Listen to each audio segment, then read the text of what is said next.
E aí, gente, bom dia, boa tarde, boa noite, como é que vocês estão? Meu nome é Bruno Pavan e você está na 9ª edição do PocketCast do Fora de Foco. Estou conseguindo manter aí um ritmo semanal. Eu ia fazer hoje, já estava pensando nas pautas com um pouco mais de antecedência, eu ia falar sobre a questão da Nath Finanças, que é um canal de finanças pessoais que tem no YouTube, que foi criticado por setores da esquerda, enfim. Eu ia falar um pouco sobre isso, mas acabou que os fatos atropelaram o meu pensamento, a minha pauta, e aí a pauta deixa pra lá, né? E eu resolvi falar um pouco sobre os evangélicos, né? Principalmente os neopentecostais, principalmente um pouco sobre a teologia da prosperidade. O ex-presidente Lula deu uma entrevista, se eu não me engano ele disse isso em 2 entrevistas para a TVT e para o UOL, de que quando ele estava preso, ele só tinha acesso à TV aberta e via os pastores nas TVs abertas falando, e ele ficou ali bastante pensativo sobre o poder que aquelas pessoas têm e também da importância política, né? E ele saiu em várias entrevistas, ele disse que o PT precisa conversar com os evangélicos, precisa, né, trazer os evangélicos para dentro do PT, enfim. É preciso, antes de eu entrar no que eu realmente tenho para falar, eu tenho a consciência de que isso é um assunto bastante delicado e que existem várias vertentes evangélicas no Brasil. Existem presbiterianos, batistas, né? A Universal do Reino de Deus, Deus é Amor, a Assembleia de Deus, enfim. E elas são muito diferentes, tenho plena consciência disso. O que eu estou querendo falar nessa edição do podcast, e que também acho que é o que o Lula quer dizer, é os televangelistas, a igreja neopentecostal voltada à teologia da prosperidade. Eu já disse aqui, nos 2 programas atrás, sobre uma dificuldade uma escolha, na verdade não foi uma dificuldade, na verdade foi uma escolha que o PT teve ao ganhar a eleição em 2002, que era fazer um governo de coalizão de classes e, com isso, um governo despolitizador e despolitizante. Tudo se resolvia ali, não, vamos aqui, vamos conversar, vamos sentar todo mundo. E aí, você acabou perdendo, principalmente nos movimentos mais tradicionais da esquerda, centrais sindicais, movimentos sociais, você acabou ficando um pouco frio, né? Porque quando o governo o tempo todo nas escolhas ele não leva em conta os movimentos sociais, alguns movimentos sociais também sentam e começam também a se entregar para essa negociação. Quando você vai para a rua, quando você organicamente tenta pedir alguma coisa, e aí você não consegue, né? A gente viu isso. Quando os movimentos de esquerda foram para a rua, principalmente contra o golpe, contra a presidenta Dilma e tal, não aconteceu nada, levou-se algumas milhares de pessoas, enfim, mas o resultado a gente já viu. Essa escolha do PT abriu um espaço que foi ocupado pelas igrejas não pentecostais. Então, por mais que se você vê, e ouvir, ler esses discursos, eles vão falar: você consegue, o seu carro, né?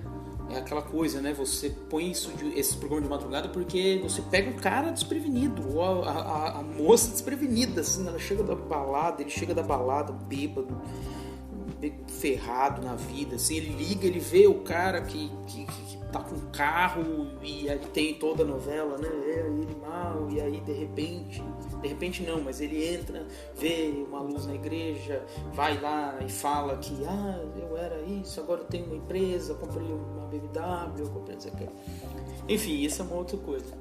Mas para além desse discurso quase que meritocrático, existe um discurso de união nesses espaços, porque tanto a Universal, que vai entrega, tem a vigília dos empresários, né? Que os empresários estão lá, e aí as pessoas que pedem emprego estão lá, e aí eles se encontram e tal.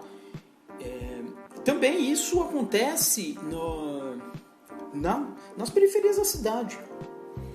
Então você está ali dentro da igreja, você precisou de alguma coisa, está ali, você precisou de alguém para fazer um trabalho na sua casa, está ali, se você precisar fazer, está ali, você precisar de alguém para fazer isso, quero chamar alguém para, não sei, mexer no meu computador, não, na igreja tem um cara lá que cuida, na igreja tem uma moça que faz isso. Então, há uma união no neopentecostalismo, além desse discurso de meritocracia individual, né? E isso foi deixado de lado quando o PT no governo assume que não quer a população na rua enchendo a paciência, né?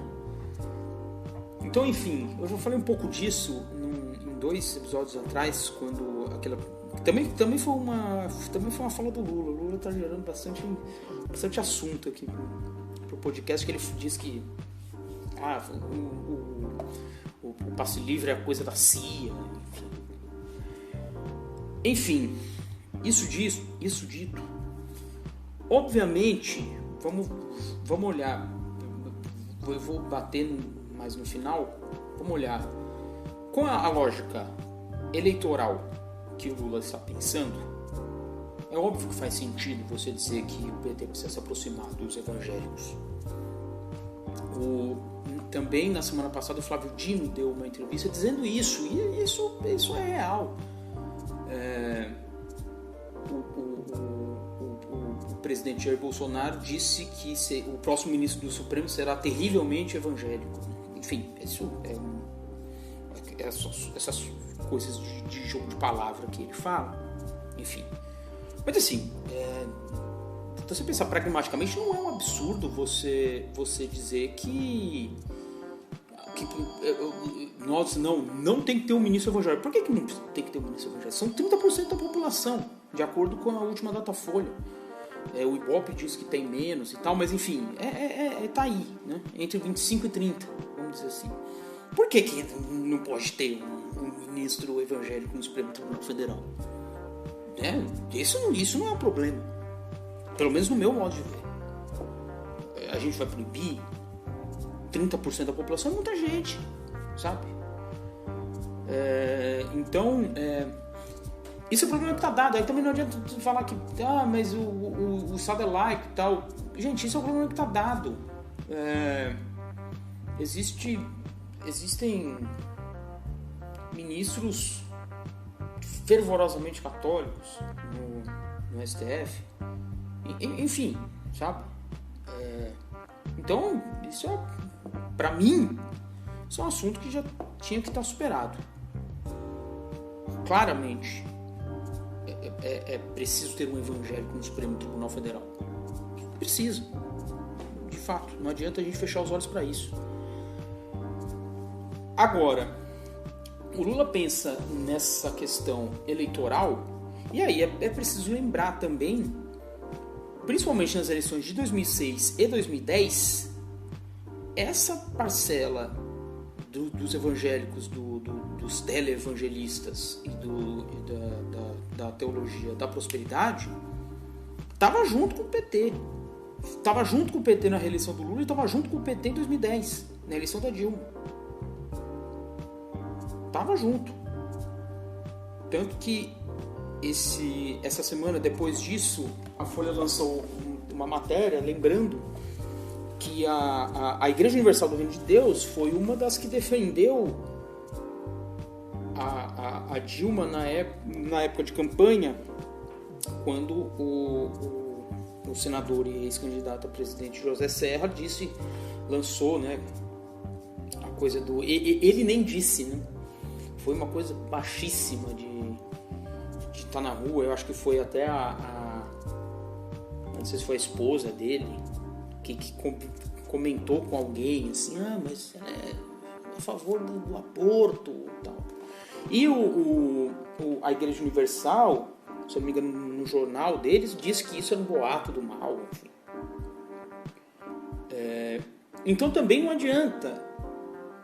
A fala do Lula, ela tem uma questão eleitoral que é justa, mas que é limitada, né? Esse pessoal da teologia da prosperidade, claramente 2006 e 2010 foram duas eleições em que a economia vinha bem. Então, eles estavam crescendo também. Essa parte moralista, costumes dessa parcela da população sempre teve e sempre vai ter. Agora, quando a economia vinha bem, isso ficava um pouco de segundo plano, sabe?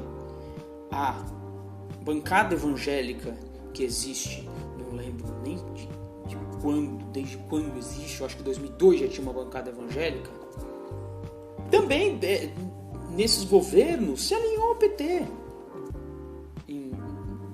Não tinha muita cerimônia com isso. Quando a economia começa a piorar, você vê essa questão moral ganhar mais espaço e ganhar força. Muitos perderam emprego, muitos, né, a inflação sobe, fica mais difícil, enfim, a vida material fica mais difícil, e aí você busca outras coisas, enfim. Por isso que eu acho que tem o grande problema desse discurso do Lula é um problema que também é difícil você sanar rapidamente, porque você precisa olhar para a eleição, mas você também precisa olhar para um horizonte maior. Então, essa aproximação do PT com os evangélicos, ela pode significar um recuo nas pautas da esquerda, nas pautas sociais, políticas da esquerda. E aí? Como que a gente faz? Já não chega de recuar tanto? Porque aí, quando você vai... A gente sabe disso, né? Quando você vai falar, não, porque você precisa atingir outros públicos... Isso quase que sempre significa, olha, vamos parar de radicalizar. E assim, parar de radicalizar é o quê? Parar de radicalizar é, de novo, cair numa questão de não vamos falar de aborto agora, não. Deixa isso aqui para depois. Vamos tentar puxar eles agora, por aqui e tal. Esse discurso já não deu certo, gente. A esquerda, o PT, por tudo que fez no governo, ele ficou com pecha de defensor do aborto. Ficou com pecha de destruidor de família. Kit gay. E esses recuos significam o quê? Para a esquerda, na questão de programa. É de novo lançar uma carta aos brasileiros evangélicos, enfim, e de novo recuar. Aí é que é uma questão, chega, né? Chega de recuar. Eu acho que essa coisa do não é, o importante agora é defender isso, o importante agora é defender aquilo, o importante agora é defender aquilo. E aí? E aí vão ter pautas sociais e políticas importantes que a gente não vai defender nunca, porque a gente está com esse olhar.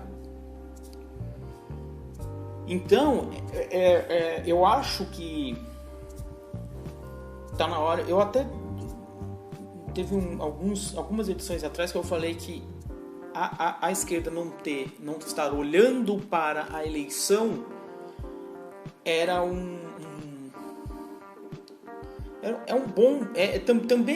também tem um lado bom disso, porque quando você não olha para a eleição e você começa a olhar para algum programa mais duradouro, forte, contundente e coerente com a história,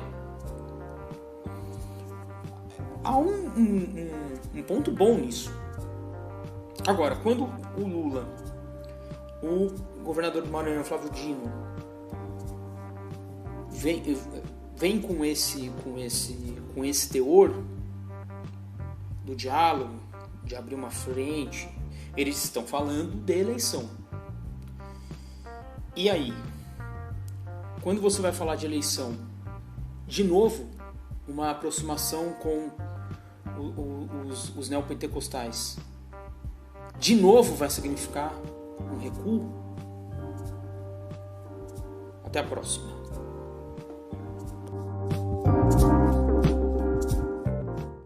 The podcast you just heard was made using Anchor. Ever thought about making your own podcast? Anchor makes it really easy for anyone to get started. It's a one-stop shop for recording, hosting, and distributing podcasts. Best of all, it's 100% free. Sign up now at anchor.fm/new. That's anchor.fm/new to get started.